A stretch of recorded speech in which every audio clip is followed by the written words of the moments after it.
G'day, I'm Tim Thompson. Today is a really exciting day where I actually put in the posts and put in the irrigation for my new vineyard. Alright, I hope you enjoy it, guys, and by the way, if you like this video, please hit the little red subscribe button down there. It's just down there on your screen. It really helps out the channel and helps me bring you more videos. The first thing we're going to do when we're laying out our new vineyard is to make sure that our top posts are all the same distance from our top landmark. In this case, the fence here. Then we're going to use this other fence as our side landmark, and we're going to measure out from that and make sure they're all the same distance apart. Now we're going for a really tight headland here because we're squeezing a vineyard in and we're using small equipment. Normally you'd allow 12 meters space for your headlands. We're squeezing that in half. We're coming down to 6 meters, but that's because we're using small equipment. Be very careful if you decide to cut down your headlands that your equipment can actually turn around.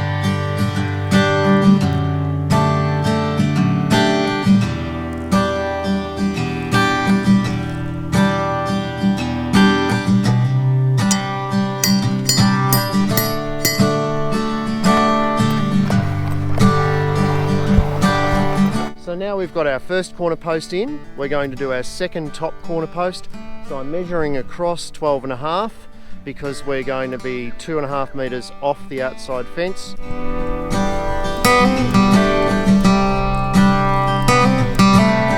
Now we'll put a peg in and use a string line to mark out the interior end posts. Now if this was a large vineyard, I'd be putting in proper wooden posts on each top corner and running out a wire, but because this is only 5 rows, we're just going with some builder's string line and some little pegs to get us started. I probably don't need to tell you, but always give your string line a bit of a flick to make sure that it's not caught up on clods of dirt and things. So now, going from the same side, always from the same side, because the ground undulates a little bit, if you go from different sides you can be out, we're going to mark off our end posts at 2.5 along the string line. And then we know when it comes time to digging the holes and putting the posts in that everything's square.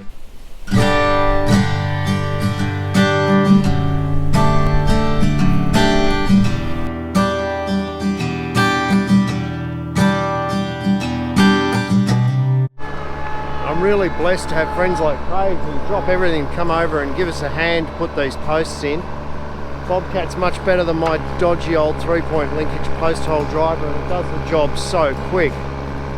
We're putting the end posts in 900 down. We're using 3-meter posts that were salvaged from a raspberry farm. So that's giving us a lot of leeway. So by going 900 down, they're going to be really solid. We are then also going to brace them with an end assembly as well. I don't care how long your fence is, how long your row is, you should always put your outside posts in 900 and you should always use an end assembly. It just makes a long-lasting, good quality product.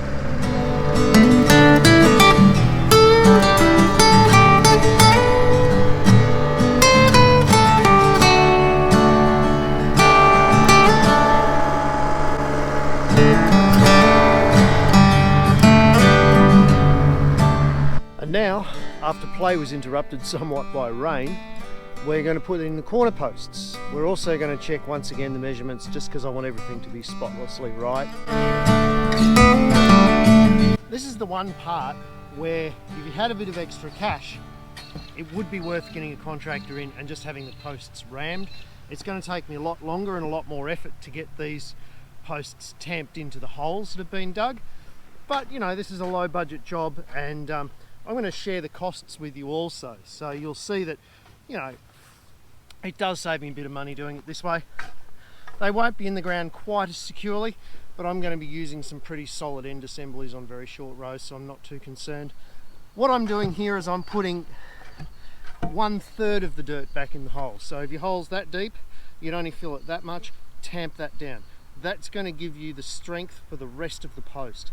If you get your base right, the rest of your post will be fairly securely in the ground.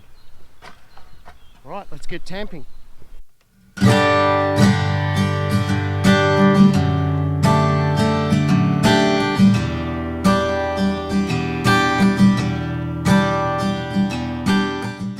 Now that I've got my corner posts in place, the next thing to do is to set out either a wire or a string line to make sure I get the rest of my end posts exactly lined up.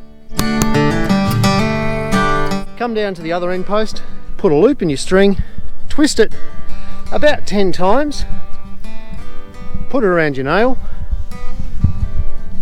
pull it tight, and then pull it back on itself. That'll hold nice and still and let you set out your posts. When you're finished and it's time to undo the string, there's no knot to undo, just pull it back in the original direction, let it unwind itself. The next step before we do the interior posts of the vineyard is to run out our irrigation line about 1.5 metres in from the end posts so that it goes between the first 2 vines in each row. We're going to be using this pipe laying attachment that bolts onto the ripper, just using 2 bolts.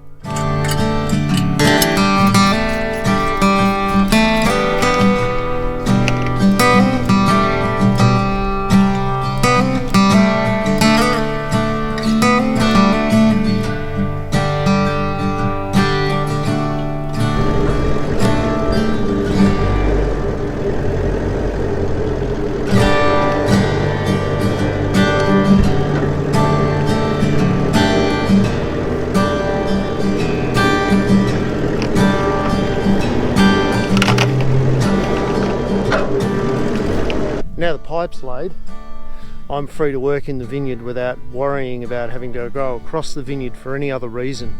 You want to get all of your across vineyard work done before you start putting in posts and running wires and doing all that sort of stuff. And it hasn't done a bad job. Obviously with a better tractor, a heavier duty tractor, I'd get the pipe in deeper. But to be honest, if anything goes wrong with the pipe or anything like that, I've only got to dig down 10 centimetres and I hit it. So as long as I'm not going through and ripping the mid-row, I should be fine. If I am ripping the mid-row, I know to start 1.5 metres in from the end. Now that I've got the pipe installed, I'll just cover over the end until we've got time after the major install to finish off the irrigation.